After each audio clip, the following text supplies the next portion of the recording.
प्रशांत प्रकाश घाटगे 31 Mumbai south parliamentary election में मैं खड़ा हूँ, जहाँ से एमपी चुने जाते हैं ताकि वो दिल्ली में बैठकर हमारे सारों के प्रश्न सॉल्व कर सके। यही सोच लेकर मैं ये इलेक्शन में एप्लीकेशन मेरा फॉर्म मैंने भरा। उस वक्त भी ऐसा कुछ तमाशा वहाँ पे ओल्ड कस्टम हाउस के परिसर में हुआ और मुझे फॉर्म भरने नहीं दिया जा रहा था। वो भी आप लोगों ने उस टाइम पे वो महसूस किया होगा। ये इसके बावजूद जब भी इलेक्शन डेट रिटर्न फॉर्म का जो आया 6 तारीख को 3 बजे तक फॉर्म रिटर्न लेना था और 4 बजे का उसका आचार संहिता का बारे में बताने का आरओ और सब बड़े बड़े ऑफिसर्स एंड कलेक्टर्स वहाँ पे आए थे और 3 बजे चिन्ह वाटप और कौन सा चिन्ह है उसका डिस्ट्रीब्यूशन था, जो मेरे लिए बहुत इम्पोर्टेंट था। चिन्ह कोई भी हो, हमें 3 चिन्ह देने का उन्होंने बोला था और उसमें से जो भी है गवर्नमेंट डिसाइड करके देगी। पर वो उस टाइम पे उस प्रक्रिया में मुझे वहाँ पे जाना था और उस टाइम पे यामिनी जाधव उनके पोस्ट होल्डर विभाग प्रमुख है, वो उनके माध्यम से मेरे को इन्होंने शिवसेना शिंदेगढ़ इनके सचिव मेरी पार्टी सेक्रेटरी इनसे इन्होंने मेरी फ़ोन पे कन्वर्सेशन किया और वहाँ पे इन्होंने मुझे खरीदने के लिए हम पैसे देने की बात की। सेकंड, तुम हारने वाले हो, ऐसी बात की। तुम जीत के क्या करोगे, उससे अच्छा तुम हमें सपोर्ट करो। प्लस वो जो जीता जो खड़ा है वो जात का अपने जात का बंदा नहीं है और जात का है, तुम हमारे जात के हो और इसीलिए खड़े रहो। मैं को खासदार या कोई भी खासदार बने वो क्या किसी से की जात का होना चाहिए क्या? उसका जाति नहीं होना चाहिए। हाँ, सब कास्ट का रिस्पेक्ट करना चाहिए, वो अलग बात है। वो कास्ट के जो प्रॉब्लम्स है, कास्ट सर्टिफिकेट बनाना, ये सारे चीज़ उस पर आप बात नहीं किए, जात की बात किए और बोले वो बाहर का जात का है, कोई भी कैंडिडेट हो, ऐसा मुझे बोलना ये गलत है। जात के ऊपर बोलना उस कॉन्वर्जेशन में जितना भी ये कन्वर्सेशन में जितना भी चीज़ वहाँ पे हुआ, ये सारे चीज़ में आचार संहिता का पूरा तरीके से उल्लंघन हो रहा था। क्योंकि उसी घटने के बाद 4 बजे की जब आरओ यानी कि अपर कलेक्टर जिनको हम फॉर्म भरने के टाइम पे उनको देते हैं और उनके थ्रू से वो प्रक्रिया में हम चुने जाते हैं इलेक्शन प्रक्रिया में, और उन्होंने ही बताया कि इस तरीके से बोलना, पैसे देना, ऐसे बात करना, ऐसा ये करना, खास करके जो भी कैंडिडेट्स के प्रतिनिधि है या जो भी है। तो एक पार्टी सेक्रेटरी ने बात की है, वो प्रूफ हो चुका है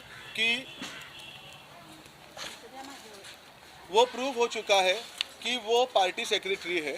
उसके हिसाब से, उसके बायलॉज के हिसाब से, उसके एबी फॉर्म के हिसाब से जब भी उनको हमें 10 प्रतिनिधि देनी चाहते 10 प्रतिनिधि हमें देना होता है और एक पार्टी वाले को एक ही प्रतिनिधि चलता है। ये हम अपक्ष जो है इनका डायरेक्टली उनके साथ झगड़ा है और इस तरीके से उस एबी फॉर्म में सेक्रेटरी इनका सही होना चाहिए या उनको सही करना होता है। और ऐसे पर्सनालिटी के बंदे ने मेरे से कन्वर्सेशन किया, एफआईआर हुई, उस कन्वर्सेशन का मैसेज बहुत लोगों को गया, पूरे महाराष्ट्र भर ने ये ऑडियो वो देखा। पुलिस ने कफपेट पुलिस स्टेशन और उनके सीनियर इंस्पेक्टर का मैं बहुत दिल से शुक्रगुजार हूँ, क्योंकि उन्होंने राइट टाइम पे राइट डिसीजन लिया। उन्होंने एफआईआर बनाया, उन्होंने प्रॉपर जो प्रक्रिया करनी थी पंच के लिए ये सारा चीज़ प्रॉपर किया।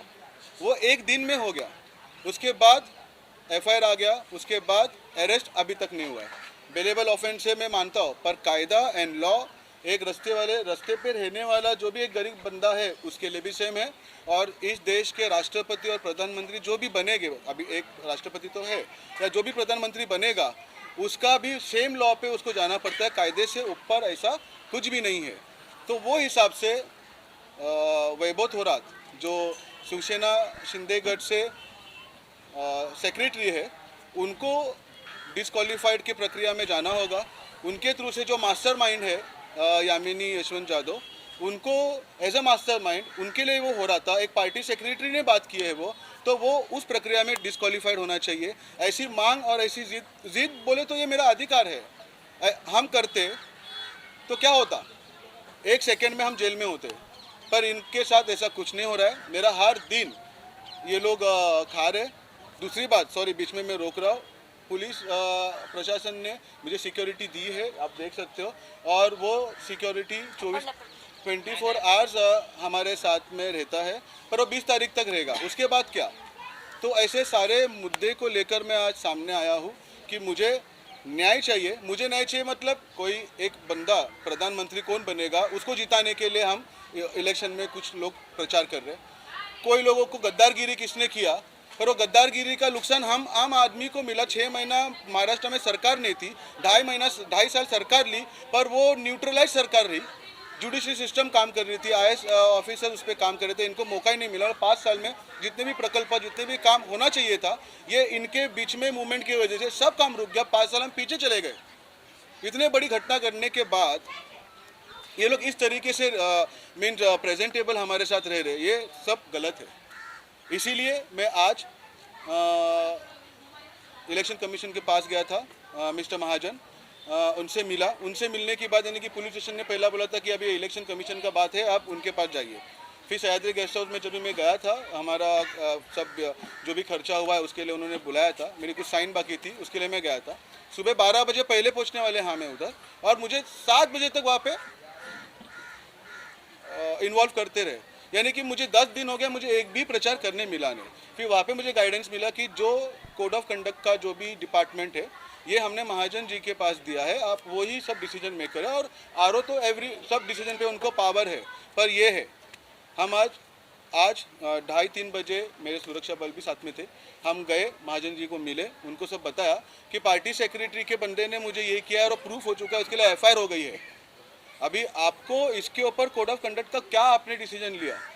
उन्होंने डायरेक्टली बोला कि आपका इशू बहुत बड़ा है, I am very small for it, I am too small for it, ऐसा वो उन्होंने बोल के मुझे एक मैसेज दिया है कि ये सारा चीज़ बहुत बड़े लेवल पे कोई भी रहे, ये सब कुछ होने वाला नहीं है। जो पावर में है, जो ऑलरेडी लोग समझ गए कि जो आज पावर में है वही आगे पावर में आने वाला है, और इसीलिए अपनी सीटें बचाने के लिए, अपने पोस्ट बचाने के लिए कंटेंट ऑफ कोर्ट सिर्फ इंडिपेंडेंट कैंडिडेट्स के लिए है, ऐसा लगता है। तो ये सारा चीज़ है। मैं कुछ अभी डिसीजन लिया है मैंने, वो मैं आपके सामने डिक्लेयर कर रहा हूँ। पर उसके पहले एक मुद्दा मेरे पास, मुद्दा उछला ये एक फेस का गोनी भर के मुद्दे हैं। उसमें के कुछ मुद्दे में सिर्फ एक आपको बताता हूँ, और उसके बाद मैं क्या डिसीजन लिया है मैं आपको बता रहा हूँ। ये जो माड़ा कॉलोनी है, यहाँ पे हम 60 साल से रहते हैं, यहाँ के लोग। आप बिल्डिंग देखो सारा, यहाँ के लोगों को एक ट्रांजिट स्कीम में इन लोग के पास 300 का एरिया इन लोग को मिलने की उम्मीद है ही नहीं। अगर इनको 300 का एरिया चाहिए तो इनको कुलाबा के बाहर जाकर काम करना होगा, मतलब बाहर जाकर रहना होगा, ऐसा ये रूल है। पर 30 साल के ऊपर हम इधर वास किए हैं या इधर के लोग यहाँ पे रहते हैं, तो वो 33(5) के स्कीम में जा सकते हैं, जिससे उनको एटलीस्ट 500 से, मतलब रूल ये है, जब आप 33(7) और 33(5) में जब भी जाते हो, एक स्कीम है कंस्ट्रक्शन के लाइन में, तो उसमें आप 500 से 700 का एरिया तक, या 500 300 से 1300 तक के एरिया तक जा सकते हैं। यहाँ के लोग 1 BHK नहीं, 1 RK से भी कम रूम में रहते हैं। कॉमन टॉयलेट्स है यहाँ पे, 10 बाय 10 के खुली रूम्स में ये लोग सब यहाँ पे रहते हैं। आप बताइए कि इनका अधिकार बनता है कि आगे जाके ये 2 BHK फ्लैट्स में या बड़े परिवार में जाके, कि उनकी दूसरी पीढ़ी चालू हुई है। इसीलिए मैंने एक संघर्ष किया था यहाँ पर, ये संघर्ष के सब डिटेल्स है। तो यहाँ पे मैंने ऐसे प्रपोजल लेके आया कि 33(9) और 33(7) अंतर्गत, क्योंकि दोनों भी प्लॉट का मेन लैंडलॉर्ड कलेक्टर है, इनको अभी तक कन्वेंस हुआ ही नहीं है माड़ा को। पर चलो, माड़ा के हाथ में पूरा अथॉरिटी है, पर ये दोनों को मिलकर यहाँ पे बड़े फ्लैट्स मारने के और गरीबों को बड़ा रूम देने का एक अथॉरिटी कंफर्मेशन मैंने करके लेके आया था। वहाँ पे हमारे आमदार साहब राहुल नार्वेकर जी, उनको उनके लोगों को बिल्डर बनाना है, पैसे ऐंठना है, 225 के एरिया में सबको शिफ्ट कर रहे हैं। आचार संहिता के इसमें संडे के दिन इन्होंने प्रेशराइज करके माड़ा के अधिकारियों से ये लोगों ने नोटिस भेजवा, सभी पब्लिक को गुमराह कर दिया। कैबिने यहाँ पे लॉटरी पे बटी गई, कैबिने सेटिंग करके ये लोगों ने पूरा प्रोसीजर किया और इनका मिसअंडरस्टैंडिंग क्रिएट करके 225 के ट्रांजिट कैंप में इन लोगों ने इनको शिफ्ट किया। मतलब अभी और 25 साल रुकना पड़ेगा 3324 के लिए, ताकि हम एक नया 600-700 का एरिया के लिए जाए, जो हमें अभी अधिकार है। ये इन्होंने मार दिया। संडे के दिन इन्होंने प्रचार किया, नोटिस बांटे, और मंडे के दिन घाई घाई में 11 जन को ये लोगों ने चाबियाँ बांटे। और प्रश्न है 250 लोगों का, 250 लोगों को मिसअंडरस्टैंडिंग करके इन्होंने 225 का फ्लैट किस तरीके से दिया, बाकायदे इनको 500 का अधिकार है। ऐसे बहुत सारे प्रश्न मेरे पास है। दूसरा, इन्होंने बोला पॉलिसी नहीं बन सकती है, पॉलिसी नहीं हो सकती है, क्योंकि ऐसा होता नहीं है, हम लॉ के बगैर बाहर जा नहीं सकते। ठीक है, ये एबीएल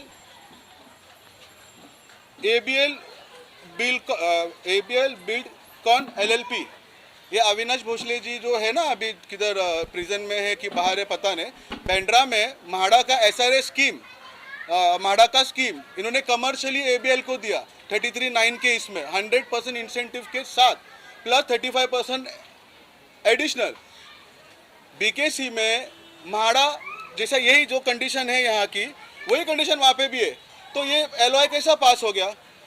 ये जो एबीएल कंपनी है, ये कंपनी क्या है, ये इनको कैसे पास होते? आउट ऑफ द वे जाके आपने एक कमर्शियल वर्क करके दे दिया ना, 7 का 5 का 6 का एफएसआई मिला है इनको, जहाँ पे फनल का बात है, वहाँ पे हाइट रिस्ट्रिक्शन का बात है, जो जो हमें इन लोग बताते हैं। कुछ का प्रकल्प करने गए, डिफेंस का प्रॉब्लम, ये करने गए हाइट रिस्ट्रिक्शन का प्रॉब्लम, ये करने के गए मैंग्रोव्स का प्रॉब्लम, ये करने गए ये रिजर्वेशन होते क्यों है? हटाने के लिए ना, इधर हट गए ना। आपका अविनाश भोसले ने एबीएल कंपनी आपकी होती कौन है?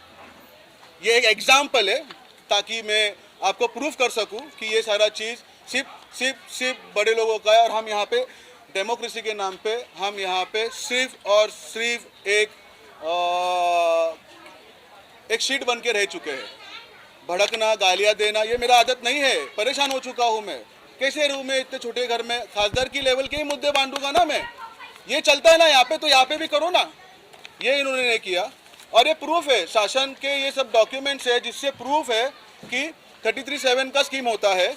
ये इनका एक ठाकुरद्वार में, एक कांदेवाड़ी में एक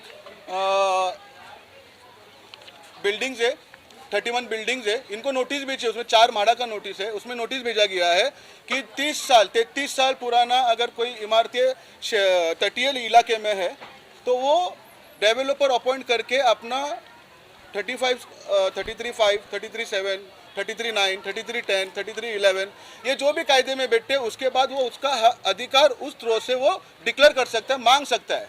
यहाँ पे नोटिस भेजते हो, ये सब चलता है ना, तो सबके लिए क्यों? एक म्हाडा को करेंगे तो 52 म्हाडा को करना पड़ेगा। अरे करो ना, तुम्हारा बाप का है क्या? हमारे बाप का है ना, हमारे लिए बना है ना गवर्नमेंट एंड हाउसिंग डिपार्टमेंट, तो हमको दो ना। हमें क्यों ऐसा गंदगी में ठहरा जा mean why we are staying here without any reason? We are treating like we are shit और डॉग और आई डोंट नो, हम कौन है? इसके बाद ये सारा मुद्दा था, बहुत सारे मुद्दे एक एक खोल दूंगा ना तो प्रॉब्लम हो जाएगा। पहले मुझे अभी एबीएल का और अविनाश भोसले का ये स्कीम म्हाडा ने कैसा किया, इसका सिर्फ एक आंसर अभी वो डिपार्टमेंट दे, फिर मेरा निकाले।